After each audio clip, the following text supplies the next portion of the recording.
All right. So in the unit number 13 in this particular book, it's called Business Brokerage, the Brokerage of Business Snapshot Review Functions and Organizations. So we started our exploration with functions and organization.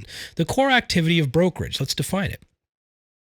What is the point of brokerage? Well, it's procuring a buyer, seller, tenant, or leased property for a client, often with the help of other brokers in a multiple listing service. So that's the sort of the point, the core activity. The skill sets that are involved is listing properties, marketing properties, facilitating, managing information, and we need to also be able to work with a multiple listing service, a network of brokers who share similar listings. And again, all of these are the points of brokerage. Now, who may legally broker real estate? Sole proprietorships can do it, for-profit corporations, general or limited partnerships, joint ventures. Who cannot? Nonprofit corporations, business trusts, cooperative associations cannot be licensed as real estate brokerage operators in the United States. What are the different types of organizations? We looked at some of these different ones. There's the independent one, the franchises, agencies by property type, by transaction type, and by client type. Limited and full service agencies that do all of it, or folks that just specialize in one particular brand, okay? One particular type of transaction. Could be residential, stuff like that. We delved into the world of broker-sales relationships, and there's this legal relationship that does manifest. The salesperson is an agent, a fiduciary of the broker, acts in the broker's name, and is a sub-agent of the client, is a sub-agent of the client. I want you to know that. May not have two employers. You cannot work for two brokers in the same state. May be paid by other parties and bind contracts contractually, bind clients contractually. A salesperson's employment status can be an employee or a contractor. The relationship defined by agreement. Assistants may be licensed or unlicensed. If they are licensed, then supervised and paid by the employing broker. If they're unlicensed, then they cannot accept responsibilities that a licensee would typically have. Obligations and responsibilities. Agent to the broker. Obtain and sell listings. Follow the policies and the employment provisions. Promote ethics and the broker's reputation. Remember, the reputation could be goodwill.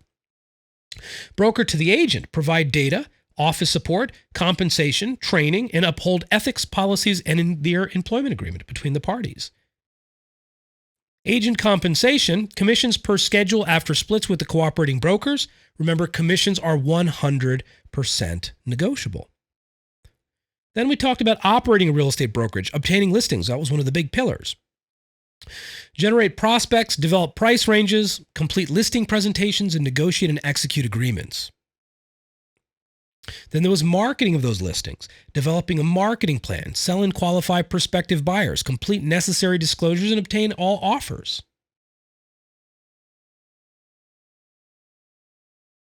During the communication and technology piece, marketing techniques using technology, brokers' cooperation via the multiple listing service and competitors' websites, email and texting, social media. These are all the communication strategies with technology. Smartphone communication capabilities. All must be carefully and in conformity with advertising rules and other laws. There are pre-closing activities. Facilitate the fulfillment of contract contingencies and provisions. Then there can be no commingling or conversion of escrow or trust funds. That was money of others. Earnest money, good faith money in real estate transactions. There's a responsibility for managing information, property data, buyer and tenant files, and market data files. We briefly touched on the policy manual aspects, written procedures and policies on all aspects of the business to ensure smooth, consistent operations, standard operating procedures. Then we took a look at advertisement and regulations. No misleading ads. Must contain the broker's identification, their license number, the broker's responsible for any content, and no blind advertising whatsoever is permitted. Antitrust law is next. Sherman Antitrust and the Clayton Antitrust Act pioneered antitrust laws to prohibit unfair trade practices, trade restraint, and monopolies. It is illegal to collude, disadvantage competitors, fix prices, allocate markets, or force tie-in agreements. Then we touched on business brokerage. in this chapter. The sale of an existing business and its real estate, any opportunities and enterprise brokerages. Opportunities were for smaller operators, and enterprise brokerages are for larger operators. And in business brokerage, there may be a requirement that says that you have to have a real estate license in order to sell a business with real estate, as you're going to see detailed inside this chapter. What is the difference between business brokerage and real estate brokerage? We talked about special interests, transaction knowledge, accounting, and determining the price of a business. Types of sale, asset sale, and stock sale. Those were the two types of sale when it came down to a business. And some of the typical documentation that we see in the world of business brokerage are the sales contract, real estate sales contract or assignments, non-compete or no-compete agreements, and consulting agreements where the seller may be retained and do an earn-out later on by staying on to help run the business for a little while. When we're dealing with business brokerage, like any brokerage, we have to have an understanding of accounting, income, expenses, and profits, balance sheets, assets, liabilities, and net worth, assets tangible and intangible, and then an idea of goodwill, the intangible assets, the difference between price and other assets. Determining price of a business, we will touch on very briefly in this particular unit. Again, this is a real estate brokerage exam, not a business brokerage exam, but reconciliation of income, costs, and market data approaches influenced by the risk and stability of future income. Business brokerage regulations may need securities licenses and must comply with the bulk sales law. Then we touched on syndications and securities. Syndicating real estate, pooling capital and expertise to profit from property investments. Syndication is a security. Investors may profit without management. Regarding securities licensing, must be FINRA licensed to sell. DPPs for syndications. Limited principal license to own, limited representative license to sell. And then there's a securities registration. Must disclose and must register with the SEC if not exempt.